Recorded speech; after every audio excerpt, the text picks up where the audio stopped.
Бүгүн өтө жаман күн болду. Досум жоготуп койдум. Кече үйүнөн качып кеттир. Салат.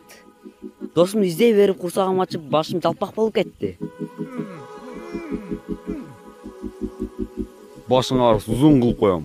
Өлдүң эми. Магазинге барып келейинчи.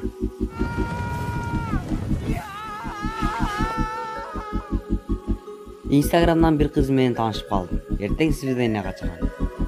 Сен ойлогондой кыз болбосочу. Магазинге барып келейинчи, бүйгө сызып берем. Жакшы ойлоп коюпсуң. Салам, мен тынчтык, кече Инстаграмдан тааныштык да экөөбүз. Мен азыр магазинге барып келейинчи. Урматтуу достор, биздин каналга катталып коюңуздар. Кийинки видеодо мындан да сапаттуу видеолор жасаганга аракет жасайбыз. Кийинки видеодо көрүшкөнчө аман болуңуздар.